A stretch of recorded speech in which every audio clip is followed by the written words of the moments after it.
Hi friends, good morning. Welcome to my channel Haripriya's kitchen and vlogs. నేను మీ హరిప్రియ. ఈరోజు సరికొత్త వీడియోతో మీ ముందుకు వచ్చేసానండి. అదే ట్రావెల్ వ్లాగ్ చూపించబోతున్నాను. ఈ ట్రావెల్ వ్లాగ్లో మేము పట్టిసీమ వెళ్తున్నామండి. ఆ పట్టిసీమ విశేషాలు అవన్నీ నేను ఈ వీడియోలో మీకు క్లియర్ చేయబోతున్నాను. సో మీరు నా ఛానల్ని కొత్తగా చూస్తున్నారా? కొత్తగా చూస్తుంటే సబ్స్క్రైబ్ చేయండి. సబ్స్క్రైబ్ చేశాక బెల్ ఐకాన్ని ప్రెస్ చేయడం వల్ల నేను ఏ వీడియో చేసినా మీకు వెంటనే అప్డేట్స్ వచ్చేస్తాయి. సో ఈ బ్రిడ్జ్ ఏంటంటే రావులపాలెం బ్రిడ్జ్ అండి. ఇది ఈస్ట్ గోదావరి డిస్ట్రిక్ట్లో ఉంది. మేము రాజమండ్రి వెళ్తున్నాం. ఇప్పుడు రాజమండ్రి మించు ఆ తర్వాత రాజమండ్రి వెళ్ళిన తర్వాత మేము పట్టిసీమ బస్సులో వెళ్తాము. సో మేము ఇప్పుడు రాజమండ్రి వెళ్తున్నాము, బస్సులో వెళ్తున్నామండి. రావులపాలెం దాటిన తర్వాత రాజమండ్రి వెళ్ళే దారిలో మనకు కడియపులంక అనే ప్లేస్ తగులుతుందండి. ఈ కడియపులంక ఏంటంటే మనకు నర్సరీలన్నీ, మొక్కలకు సంబంధించిన నర్సరీలన్నీ ఉంటాయి. ఈ నర్సరీలు ఇక్కడ సుమారు 600 నర్సరీల పైనే ఉంటాయి. అండ్ వీటిలో వర్క్ చేసే వాళ్ళు ఒక 25,000 మంది పనిచేస్తూ ఉంటారు ఇక్కడ విశిష్టత ఏంటంటే మనకు చాలా రకరకాల మొక్కలు ఉంటాయి. ఈ మొక్కలు కూడా మనకు చాలా మంది విదేశాలకు సప్లై చేస్తూ ఉంటారు. అండ్ రకరకాల మొక్కలు కూడా దొరుకుతూ ఉంటాయి మనకు. ఇక్కడ తూర్పుగోదావరి, పశ్చిమ గోదావరి జిల్లాల వాళ్ళైతే ఇక్కడ పువ్వులు అవి తీసుకుని పెళ్ళిళ్ళకు, ఫంక్షన్స్కు యూజ్ చేస్తూ ఉంటారు. మనకు తెలియని ఎన్నో రకరకాల మొక్కలను మనం ఇక్కడ చూడొచ్చండి. నేను ఈసారి కడియప్లంక వెళ్ళినప్పుడు నేను తప్పకుండా మీతో షేర్ చేసుకుంటాను. చాలా అందంగా, బ్యూటిఫుల్గా ఉంటుంది ఈ ప్లేస్ అనేది. మేము రాజమండ్రి వచ్చేసామండి. రాజమండ్రి దగ్గర కోటిపల్లి బస్ స్టాండ్ అనే ప్లేస్ ఉంది. ఆ ప్లేస్ దగ్గర మేము స్టే చేసాము. అండ్ బస్ కోసం వెయిట్ చేస్తున్నామండి. బస్ ఏంటంటే పోలవరం బస్ ఎక్కాలి. మేము పోలవరం బస్ ఎక్కేసామండి. పోలవరం బస్ ఎక్కిన తర్వాత అలా కాసేపు చిట్ చాట్ చేసుకుంటున్నాం. అండ్ కాసేపు అలా నేచర్ని చూస్తూ అలా కబుర్లు చెప్పుకుంటూ ఎంజాయ్ చేస్తున్నాం జర్నీని. అండ్ ఇవాళ క్లైమేట్ కూడా చాలా ప్లెజెంట్గా, కూల్గా ఉంది. కొంచెం వాన పడింది మార్నింగ్. మేము పట్టిసీమ వచ్చేసామండి. రాజమండ్రి నుంచి పట్టిసీమ వరకు మాకు బస్సులో వచ్చాము.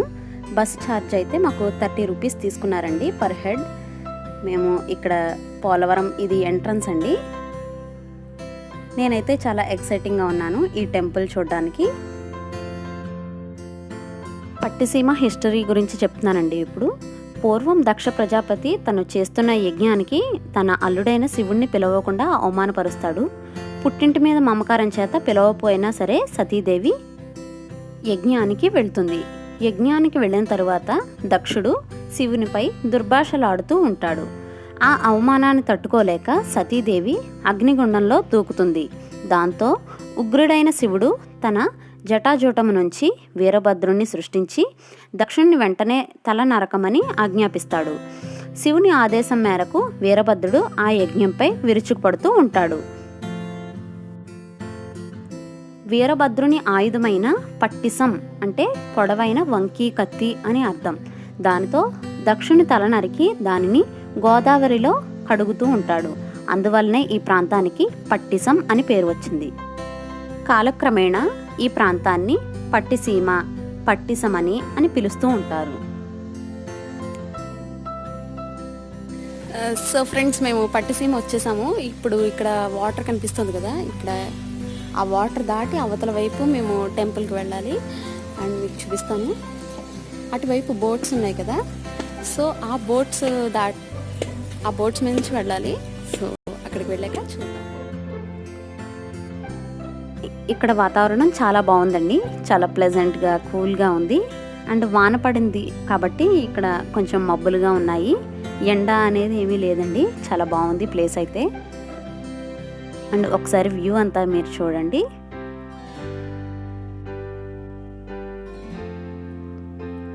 ఈ పట్టిసీమ ఎలా రావాలంటే, ఇది పశ్చిమ గోదావరి జిల్లాలో ఉందండి. ఇది పోలవరానికి చెందిన ఒక చిన్న గ్రామం పట్టిసీమ అనేది. ఈ పట్టిసీమ మన రాజమండ్రి నుంచి 30 కిలోమీటర్ల దూరంలోనే ఉంది. ఇక్కడ బస్సులు, ట్యాక్సీలు, ఇంకా వేరే వెహికల్స్ నుంచి కూడా మనం రావచ్చు ఇక్కడకు. ఇక్కడ మాకు బోట్ వచ్చేసిందండి. మేము బోట్ ఎక్కేసి చాలా ఎంజాయ్ చేస్తున్నాం జర్నీని అయితే. అండ్ ప్లెజెంట్గా కూల్గా క్లైమేట్ అయితే చాలా చాలా సూపర్గా ఉంది. అండ్ చెప్పడం మర్చిపోయానండి, బోట్ ఛార్జ్ అయితే రావడానికి వెళ్ళడానికి 20 రూపీస్ ఛార్జ్ చేసుకున్నారు పర్ హెడ్. ఈ బోట్ వచ్చేసి ఇంజన్ బోట్ అండి. ఇది ఇంజన్ సహాయంతోనే ఇలా వాటర్లో ట్రావెల్ చేస్తోంది. నేను వెనకాల సౌండ్ అలాగే ఉంచేసానండి.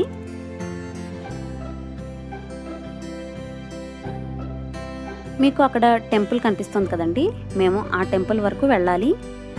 ఈ వాటర్ అనేది అంత క్లీన్గా లేవండి, వర్షాలు పడడం వల్ల వాటర్ అనేది బ్లాక్గా అయిపోయాయి. అండ్ మేము కొంచెం ఒడ్డుకు వచ్చేసాము. ఆ ఒడ్డుకు వచ్చిన తర్వాత మేము కాసేపు నడిచి వెళ్ళాలి.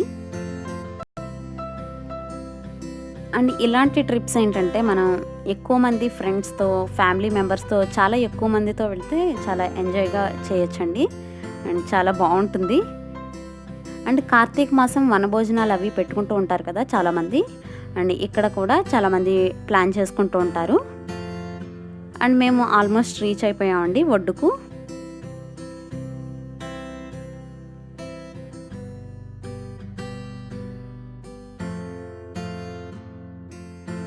మేము ఈ ఇసుకలోంచి నడుచుకుంటూ ఆ టెంపుల్ వరకు వెళ్తున్నామండి.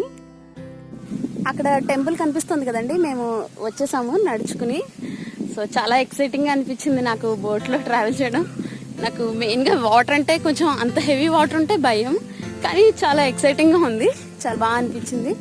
సో ఇక్కడ నుంచి ఇలా నడిచి వెళ్ళి అక్కడ మెట్లు ఉన్నాయి కదా, ఆ మెట్లు ఎక్కేసి వెళ్ళాలి టెంపుల్కి. సో పదండి వెళ్దాం. సో వచ్చేసామండి. ఇక్కడ చాలా గాలి, చాలా చల్లగా ఉంది. అండ్ క్లైమేట్ కూడా సూపర్గా ఉంది. అండ్ నాకు చాలా బాగా నచ్చింది ప్లేస్. అండ్ మనం కార్తీక మాసంలో వనభోజనాలు అది పెట్టుకుంటూ ఉంటాం కదా, చాలామంది ఫ్రెండ్స్ అది ట్రావెల్ చేస్తూ ఉంటారు కదా. సో వాళ్ళు అలాంటి ఈ ప్లేస్ని ఎంచుకుంటే చాలా బాగుంటుంది.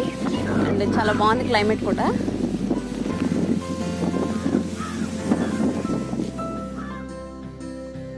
ఇలా మెట్లెక్కి మనం టెంపుల్కి వెళ్ళాలండి.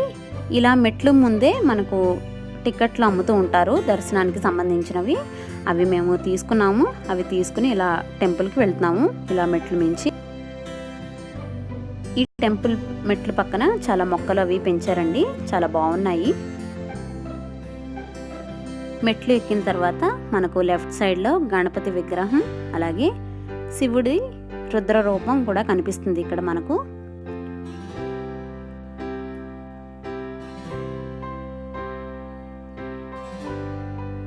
మేము దర్శనం చేసుకుని బయటకు వచ్చేసామండి.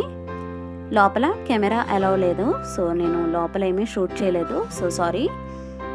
అండ్ ఇక్కడ పురాతనమైన గుడి కాబట్టి ఇక్కడ పెయింటింగ్స్ కానీ కలర్స్ కానీ ఏం వేయలేదు టెంపుల్కి. దక్షయజ్ఞం సమయంలో వచ్చింది కాబట్టి. అండ్ ఉద్భవించిన గుళ్ళకు ఏమీ కలర్స్ వేయరు కదా, సో అందరికీ తెలుసున్నదే. సో బయట వాల్స్కి అవి కలర్స్ వేశారు. ఇక్కడ భద్రకాళి సమేత వీరభద్ర స్వామి కొలువు తీరిన దివ్యక్షేత్రం. ఇక్కడ భావనారాయణ స్వామి, కనకదుర్గ అమ్మవారు, మహిషాసుర మర్దని అమ్మవారు ఇక్కడ గ్రామ దేవతలుగా మనకు దర్శనమిస్తూ ఉంటారు.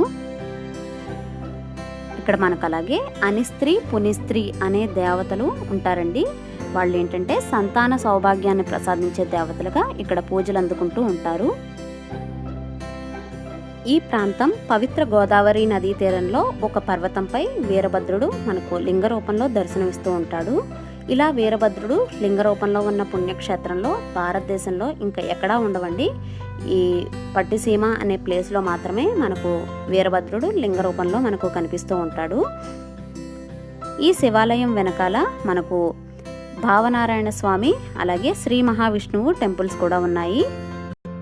శ్రీ మహావిష్ణువు గజేంద్రునికి మోక్షం ప్రసాదిస్తాడు.